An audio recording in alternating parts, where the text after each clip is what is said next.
Yatmana pranam astito yoga dharanam.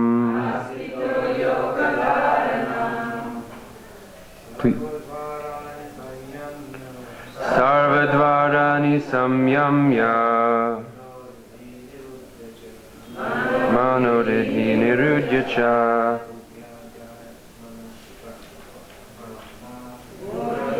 Yatmana pranam astito yoga dharanam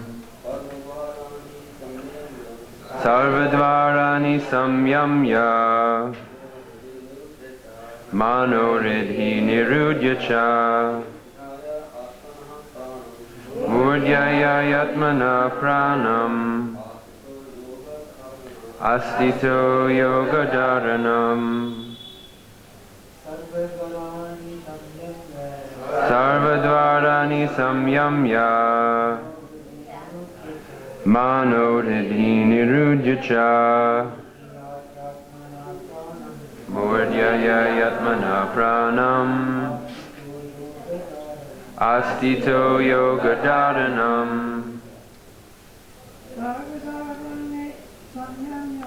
Sarvadvarani samyamya manoridhi nirudyacha murdyaya yatmana pranam astito yoga dharanam sarvadvarani samyamya manoridhi nirudyacha Murdyaya yatmana pranam astito yoga dharanam sarvadvarani samyamya manoridhi nirudyacha murdyaya yatmana pranam astito yoga dharanam sarvadvarani all the doors of the body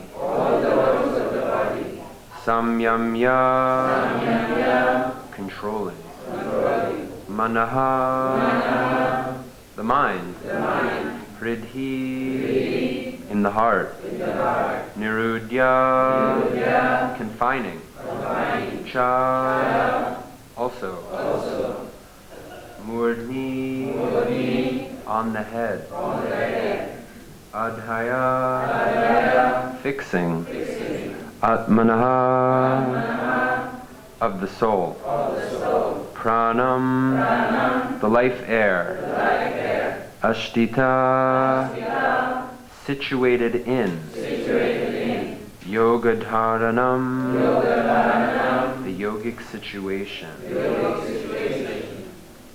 Translation. The yogic situation is that of detachment from all sensual engagements. Closing all the doors of the senses and fixing the mind on the heart and the life air at the top of the head, one establishes himself in yoga. Purport by His Divine Grace, Srila A.C. Bhaktivedanta Swami Srila Prabhupada. To practice yoga as suggested here, one first has to close the doors of all sense enjoyment. This practice is called pratyahara, or withdrawing the senses from the sense objects.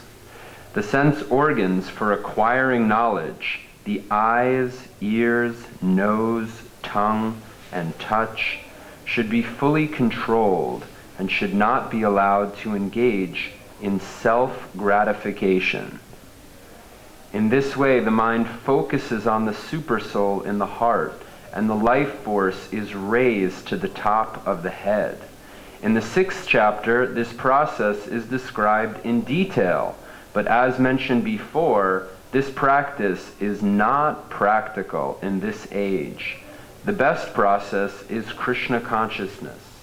If one is always able to fix his mind on Krishna in devotional service, it is very easy for him to remain in an undisturbed transcendental trance or in samadhi.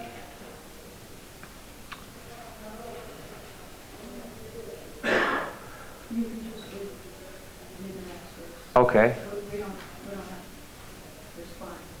Okay. Okay, I'll do one of that.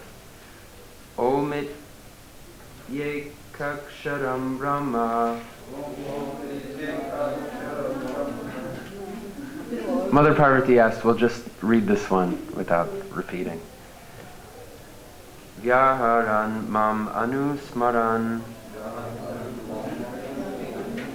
yaprayati tyajandeham sayati paramam gatim.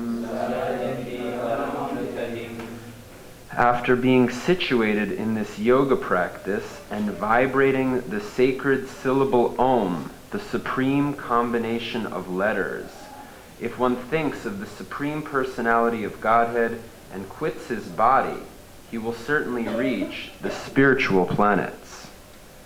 Purport: it is clearly stated here that Om, Brahman, and Lord Krishna are not different.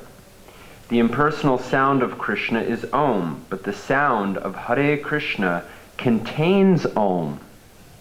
The chanting of the Hare Krishna mantra is clearly recommended for this age. So if one quits his body at the end of life chanting Hare Krishna, Krishna Krishna, Hare Hare, Hare Rama, Rama Rama, Hare Hare, he certainly reaches one of the spiritual planets according to the mode of his practice. The devotees of Krishna enter the Krishna planet, Goloka Vrindavan. For the personalists, there are also innumerable other planets known as Vaikuntha planets in the spiritual sky, whereas the impersonalists remain in the Brahmajyoti.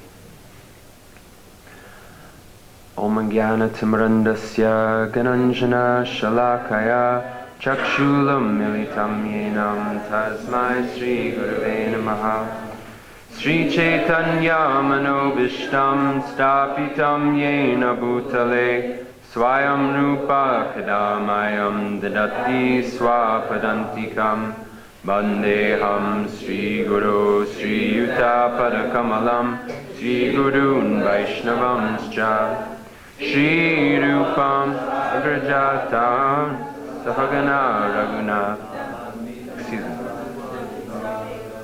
Sadvaitam Savadutam Parijana Sahitam Krishna Chaitanya Devam Shri Radha Krishna Padan Sahagana Lalita Shri Vishakanvitamscha He Krishna Karuna Sindhu Dina Bandhu Jagatpate Gopesha Gopika Kanta Radha Kanta Namostute Tapta Kanchana Gaurangi Radhe Vrindavaneshwari Rishabhanu Sutudevi Pranamami Hari Priye Pancha Kalpa Turubhyascha Kripa Sindhu Bhyaeva Patitanam Pavanebhyo Vaishnavebhyo Namo Namaha Sri Krishna Chaitanya Prabhu Nityananda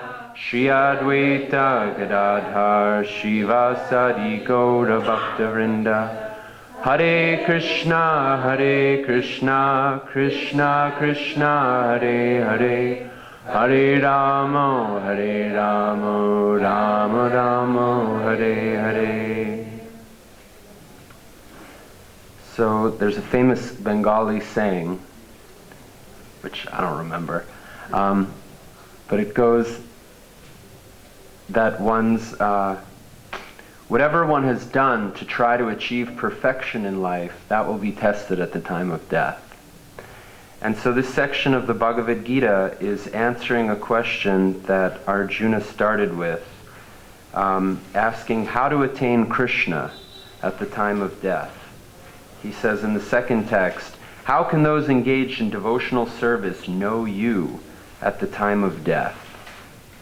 And so Krishna explains, whoever at the end of his life quits his body remembering me alone at once attains my nature. Of this there is no doubt. So if you remember Krishna, you can attain Krishna. Because in the next verse, whatever state of being one remembers when he quits his body, that state he will attain without fail.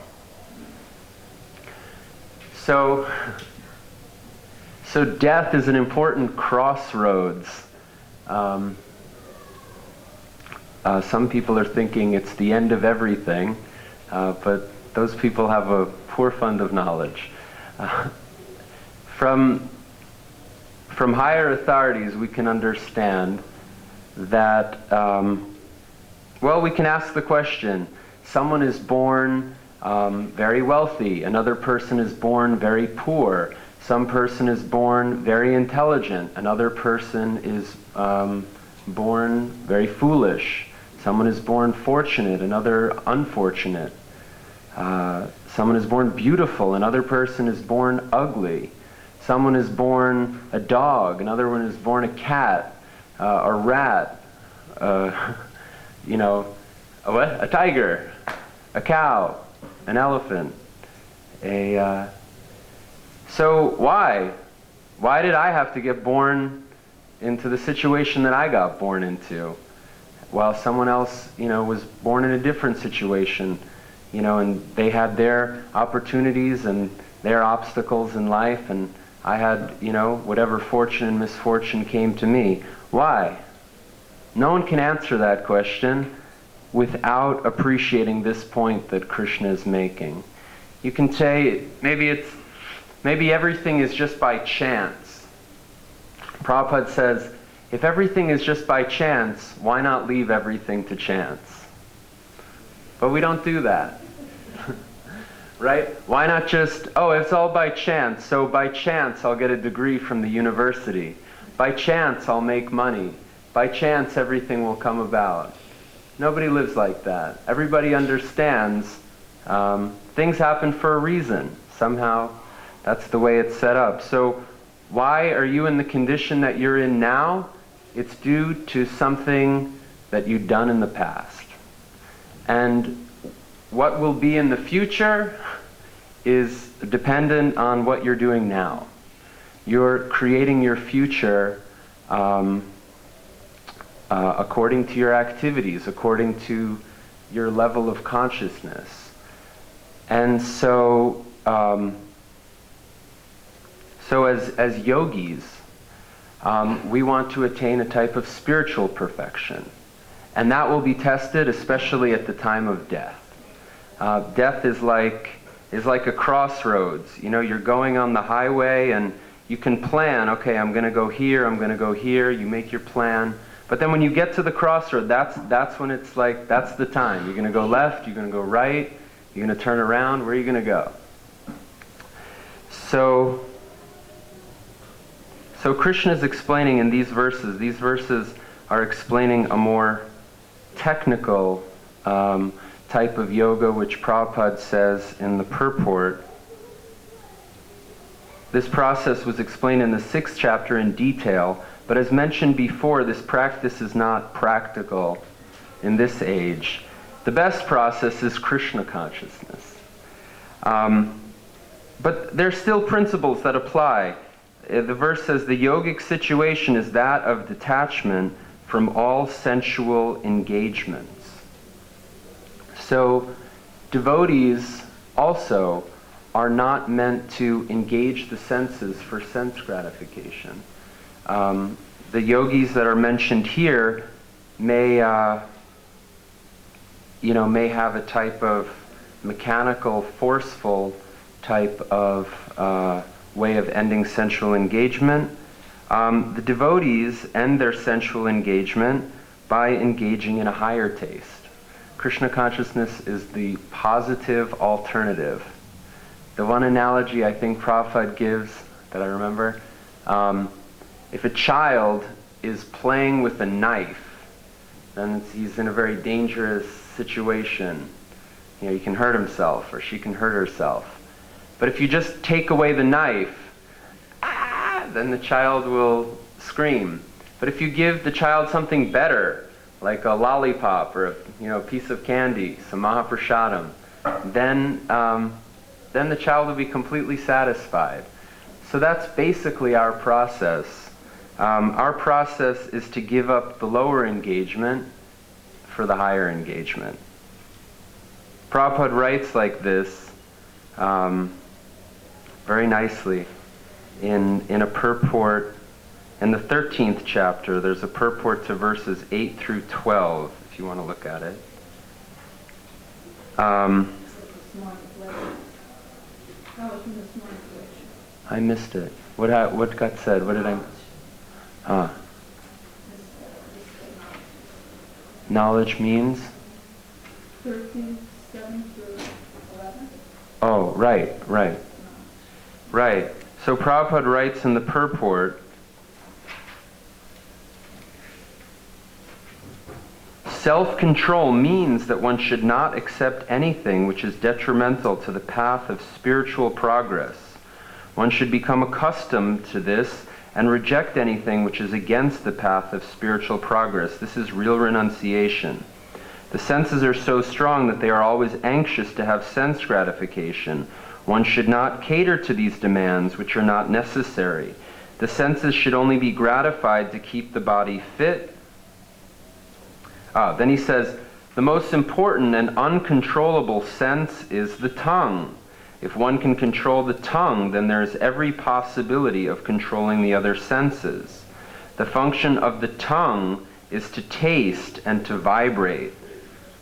Therefore, by systematic regulation, the tongue should always be engaged in tasting the remnants of foodstuffs offered to Krishna and chanting Hare Krishna. So we have to regulate the tongue, but it's not that we can give up speaking and eating necessarily, but our speaking and eating should be connected to Krishna consciousness. Oh, this is the line I liked. As far as the eyes are concerned, they should not be allowed to see anything but the beautiful form of Krishna. That will control the eyes.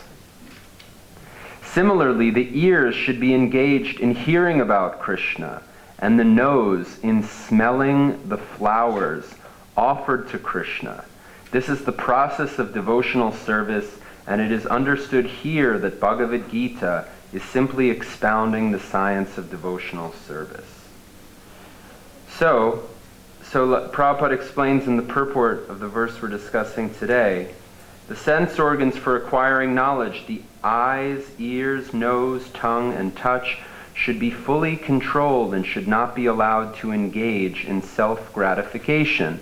Because if you'll allow your senses to engage in sense gratification, then that type of materialistic consciousness is going to keep you bound in the material world. And if you want to become elevated, if you want to become perfect in spiritual life, then you'll have to purify those things. So, sometimes we get if you're studying for, so we should all meditate on this. What does it mean that death is like the final exam?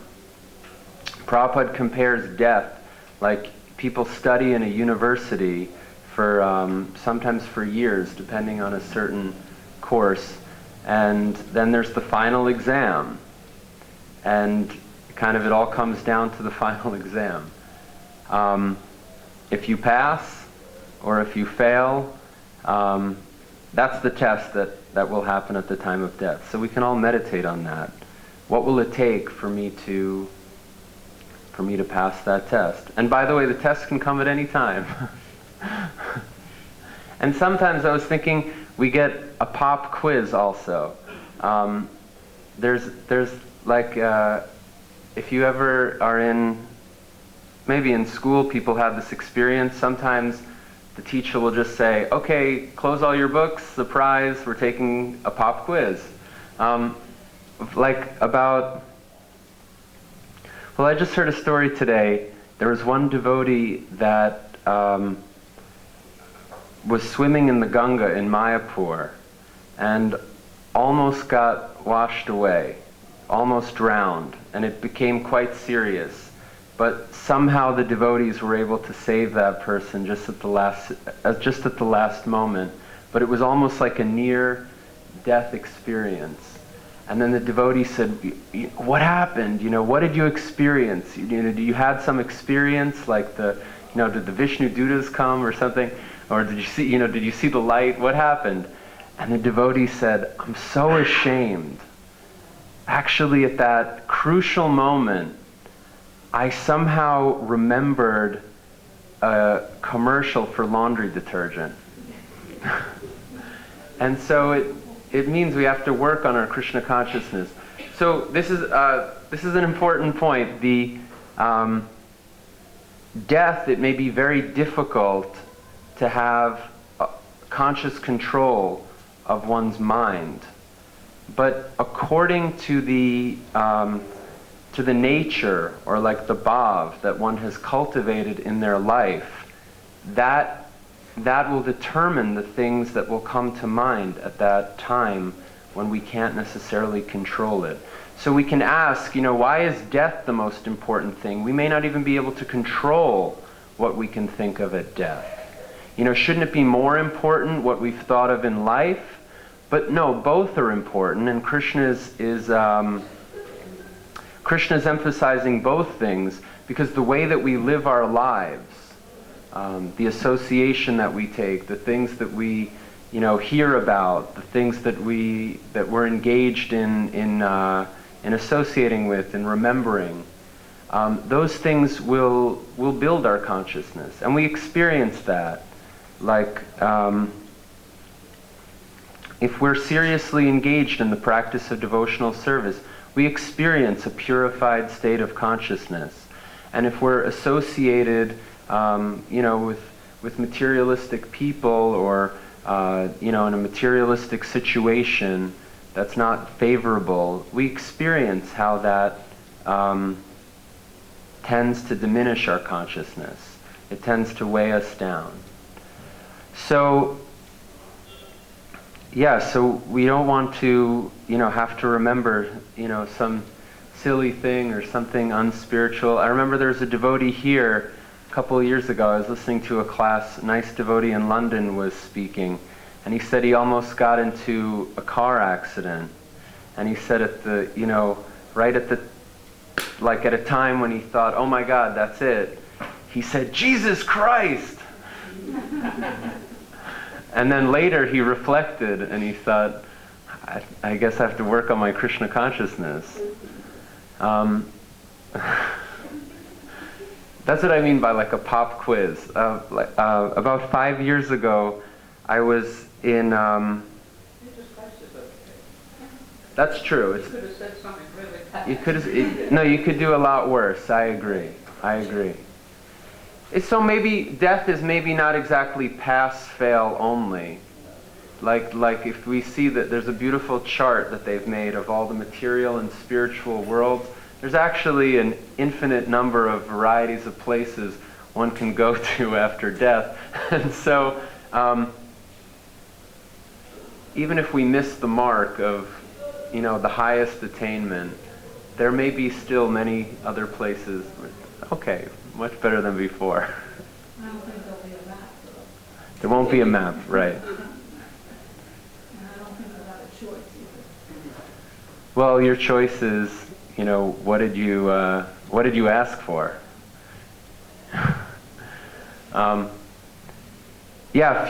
About 5 years ago, I just had a personal experience. I was a friend of mine, very nice devotee. He opened a temple in, I forget the name. It was some city in eastern Germany, and he invited a friend of mine and I. He had a brahmachari ashram there with about 5 or 6 brahmacharis, nice young guys. They would go out on Sankirtan. They had a Sunday feast. They had a small congregation. They were like renting an apartment, and he asked us to come visit him, and we did. My friend and I we were traveling from here. We were in Vrindavan, and then we were traveling back to America. And so we had just spent a very long period of time here in Vrindavan, and we were participating in the 24-hour kirtan program, which in my experience is a tremendously potent, wonderful service. To do every day 6 hours of kirtan, it has a very purifying effect. And so we went to that city in Germany, and we spent a couple of weeks with them, and we did Harinam every day in the main kind of road of their city. And so it was a very sweet and fun, spiritually fun experience. And then we had to drive back. There was like the last Sunday program. We had to drive back to Berlin, which is, I don't know, maybe a 4-hour drive, or I forget, on the Autobahn. And the Autobahn is famous for you can go as fast as you need to go. There's no speed limit. And so I was there with my friend. We were being driven by a Grihasta couple from Berlin. And we were in a very happy spirit. We had just finished a Sunday feast program. We had just finished a couple of weeks of these Harinams. We were listening to music on the sound system in the car, kind of laughing and joking in an easy spirit. No one was in like some serious meditative mood, it was like kind of an easy spirit. And we're flying down the Autobahn, and just from one moment to the next, it was unbelievable, actually, how it just happened in a split second. Another car just kind of smacked into our car and turned our car around and shot us off the road. And fortunately, nobody got hurt, but it was really scary. But anyway, in that moment, I just screamed, "Krishna!" And well, later I thought it was like a pop quiz. Like I did pretty good. But I also feel that, the way that I had engaged myself and spent my time for, a long period coming up to that point, being in Vrindavan, doing so much Harinam Sankirtan, was very powerful for, preparing me to be just a little more spiritual in a crisis moment like that. But I don't also take it for granted that, I can just kind of get lazy and watch TV and I'll necessarily get the same result down the road. So, yes, like that. So we can all meditate on this, the importance of cultivating a devotional mood, of cultivating devotional service, so that at the time of when the time of death comes, and it can come at any time, that we're in good consciousness. Even Prabhupada says, if one quits his body at the end of life chanting Hare Krishna, Krishna Krishna, Hare Hare, Hare Ram, Ram Ram, Hare Hare, he certainly reaches one of the spiritual planets according to the mode of his practice. So if we look up in the sky at night, there's countless planets in this material universe. And this material universe is just one universe of countless universes that exist within the material sphere of the whole kingdom of God. There's everyone knows, on the first canto, there's, the first canto has the material and spiritual worlds, but there's the image of Mahavishnu breathing, and the countless universes come out. of his pores. It's just like mustard seeds in a bag of mustard seeds. It's just, you can't count them. So many universes. So even in this one universe, there's uncountable destinations to go to. And this universe is just one universe of uncountable universes. And the whole material sphere of the kingdom of God is just counted as a fourth of the whole manifestation of God's energy. And so in the spiritual worlds, there's also countless, 3 times more countless than in all the material world. There's countless places to go there, according to the mode of one's practice, according to the quality of. Even if we've chanted Hare Krishna, according to the quality of that chanting, there's a huge variety of destinations for one to achieve. So I just saw a beautiful comment from Prabhupada in like a calendar the other day, where I forgot exactly, but it was something like, by chanting Hare Krishna and by engaging in devotional service, one perfects one's life. But perfection is it's like an ocean. There's an unlimited, just like, if you're in the ocean, there's unlimited room to swim and be towards more and more and more perfection. So we can eternally improve in Krishna consciousness, eternally become more perfect in our Krishna consciousness. And so like that, according to the quality of our chanting of Hare Krishna, there's endless potential to chant with more devotion. I was gonna tell a story. I don't know if there's time. Well, the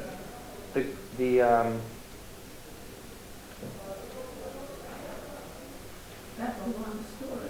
it's a long story. I'll try to keep it brief. Well, just one of my favorite stories, and one of the highest examples of a devotee successfully passing the test of death, is in the Chaitanya Charitamrita. There's the disappearance pastime, the passing of Haridas Thakur. We won't explain it too elaborately. But Haridas Thakur is our Namacharya. He was famous for chanting at least 3 lakhs of the Mahamantra, 300,000 names a day. And he was so fixed and serious in his chanting that even a very beautiful society lady couldn't deter him from his chanting. Even Maya Devi herself came to test Haridas Thakur, and he was completely fixed in his devotional service. So, And he would give good lectures on the benefits of chanting Hare Krishna. that's true. Chaitanya Mahaprabhu asked him questions, and he yeah, right. Thank you. It wasn't just mechanical chanting without the lack of names. That's true. There was also the Muslim ruler who was envious of Haridas Thakur because Haridas Thakur had been born a Muslim, but then had taken up the so-called Hindu practices of devotional service. And Haridas Thakur was beaten in 22 marketplaces. But then by his surviving, that ruler was humbled. But he was anyway. So he was able to stay fixed in unbelievably trying circumstances. So anyway, so the story is that Haridas Thakur is there in Puri, and Chaitanya Mahaprabhu's servant comes to him and wants to give him some Mahaprasadam. And he says, no, I have to fast today. I'm not feeling well. Oh, what's the problem? I couldn't complete my rounds today. He says, but you've given me Mahaprasadam. How can I neglect Mahaprasadam? In Jagannath Puri, in the holy, there's 3 holy dhams that are important for us: Vrindavan, Mayapur, and Jagannath Puri. In Mayapur, the kirtan is very important. In Vrindavan, does anyone know what's very important in Vrindavan? The dust of Vrindavan is very important. Although there's maybe less and less of it. I'm sure there's still There's still as much. Well, now there's I don't know. There's also the the road for. There's still the dust on the concrete jungle of. And then in Puri, what's important is the Mahaprasadam. So anyway, he offered his prayers to the prasadam, and the next day Chaitanya Mahaprabhu came to him. He says, "Are you well?" "Yes, my body is okay, but my mind is not okay because I'm not able to complete my rounds." Chaitanya Mahaprabhu says, "Okay, you're an old man. It's time that you reduce the number of rounds that you chant." He says, "Your role in this incarnation is to deliver the people in general. You have sufficiently preached the glories of the holy name in this world." And then Haridas Thakur says, "Please hear what's really on my mind." We can just hear this kind of appeal to Chaitanya Mahaprabhu. He says, "I was born in an inferior family, and my body is most abominable. I always engage in low work. Therefore, I am the lowest, most condemned of men. I am unseeable and untouchable, but you have accepted me as your servant. This means that you have delivered me from a hellish condition and raised me to the Vaikuntha platform. My dear Lord, you are the fully independent personality of Godhead. You act by your own free will. You cause the whole world to dance and act as you like. My dear Lord, by your mercy you have made me dance in many ways. For example, I was offered the Shraddha Patra, which should have been offered to first-class Brahmins. I ate from it even though I was born in a family of meat-eaters. I have had one desire for a very long time. I think that quite soon, my Lord, you will bring to a close your pastimes within this material world. I wish that you not show me this closing chapter of your pastimes. Before that time comes, kindly let my body fall down in your presence. I wish to catch your lotus-like feet upon my heart and see your moon-like face. With my tongue I shall chant your holy name, Sri Krishna Chaitanya. That is my desire. Kindly let me give up my body in this way. O most merciful Lord, if by your mercy it is possible, kindly grant my desire. Let this low-born body fall down before you. You can make possible this perfection of all my desires." Chaitanya Mahaprabhu said, "My dear Haridas, Krishna is so merciful that he must execute whatever you want." So the next day Chaitanya Mahaprabhu came to Haridas Thakur and said, "My dear Haridas, what is the news?" Haridas said, "My Lord, whatever mercy you can bestow upon me." Upon hearing this, Sri Chaitanya Mahaprabhu immediately began great congregational chanting in the courtyard. Brikeshwar Pandit was the chief dancer. Headed by Sarup Damodar Goswami, all the devotees of Sri Chaitanya Mahaprabhu surrounded Haridas Thakur and began congregational chanting. In front of all the great devotees like Ramananda Roy and Sarvabhauma Bhattacharya, Sri Chaitanya Mahaprabhu began to describe the holy attributes of Haridas Thakur. As he described the transcendental attributes of Haridas Thakur, Sri Chaitanya Mahaprabhu seemed to possess 5 mouths. The more he described, the more his great happiness increased. After hearing of the transcendental qualities of Haridas Thakur, All the devotees present were struck with wonder. They offered their respectful obeisances to the lotus feet of Haridas Thakur. Haridas Thakur, now here's the, the supreme, penultimate, summum bonum of all ways to leave your body. Haridas Thakur made Sri Chaitanya Mahaprabhu sit down in front of him, and then he fixed his eyes like two bumblebees on the lotus face of the Lord. He held the lotus feet of Sri Chaitanya Mahaprabhu on his heart, and then took the dust of the feet of all the devotees present and put it on his head. He began to chant the holy name of Sri Krishna Chaitanya again and again. As he drank the sweetness of the face of the Lord, tears constantly glided down from his eyes. While chanting the holy name of Sri Krishna Chaitanya, he gave up his air of life and left his body. Seeing the wonderful death of Haridas Thakur by his own will, which was just like a great mystic yogi's, everyone remembered the passing away of Bhishma. In the Bhagavatam, Bhishma was on the bed of arrows, and even in that condition he could maintain his life, and then he waited for the most opportune moment and gave up his body exactly when he wanted to. Even I've read in a biography of His Holiness Gaur Govinda Maharaj, who came from a Vaishnava family in Orissa.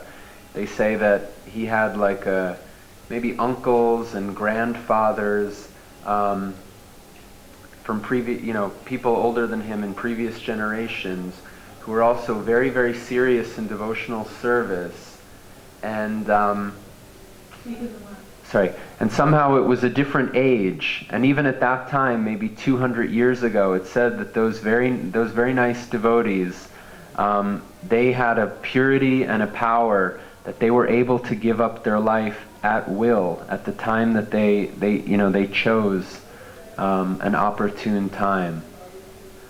Anyway, so many things can be said.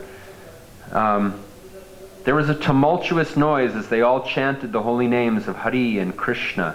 Sri Chaitanya Mahaprabhu became overwhelmed with ecstatic love. Anyway, so I'll just summarize. Chaitanya Mahaprabhu takes the body of Haridas Thakur, places it in his lap, and begins to dance. And there's a beautiful painting in our BBT artwork of that. Chaitanya Mahaprabhu dancing with the body of Haridas Thakur. So, imagine this incredible scene. They have a huge kirtan. Chaitanya Mahaprabhu personally made the samadhi of Haridas Thakur. He personally begged the shopkeepers to donate boga so that they could make a feast in his honor. And then he personally served out that feast. Chaitanya Mahaprabhu did that for Haridas Thakur. I have spoken about the victorious passing away of Haridas Thakur. Anyone who hears this narration will certainly fix his mind firmly in devotional service. From the incident of Haridas Thakur passing away and the great care Sri Chaitanya Mahaprabhu took in commemorating it, one can understand just how affectionate he is towards his devotees. Although he is the topmost of all sannyasis, he fully satisfied the desire of Haridas Thakur. When Haridas Thakur was at the last stage of his life, Sri Chaitanya Mahaprabhu gave him his company and allowed him to touch him. Thereafter, he took the body of Thakur Haridas on his lap and personally danced with it. Out of his causeless mercy, the Lord personally covered the body of Haridas Thakur with sand and personally begged alms from the shopkeepers. Then he conducted a great festival to celebrate the passing away of Haridas Thakur. Haridas Thakur was not only the topmost devotee of the Lord, but also a great and learned scholar. It was his great fortune that he passed away before Sri Chaitanya Mahaprabhu. The life and characteristics of Sri Chaitanya Mahaprabhu are exactly like an ocean of nectar, one drop of which can please the mind and ear. Anyone who desires to cross over the ocean of nescience, please hear with great faith the life and characteristics of Sri Chaitanya Mahaprabhu. Praying at the lotus feet of Sri Rupa and Sri Raghunath, always desiring their mercy, I, Krishnadas, narrate Sri Chaitanya Charitamrita following in their footsteps. Okay, Hare Krishna. I hope that was all right. If there's any questions or comments, about anything we've said?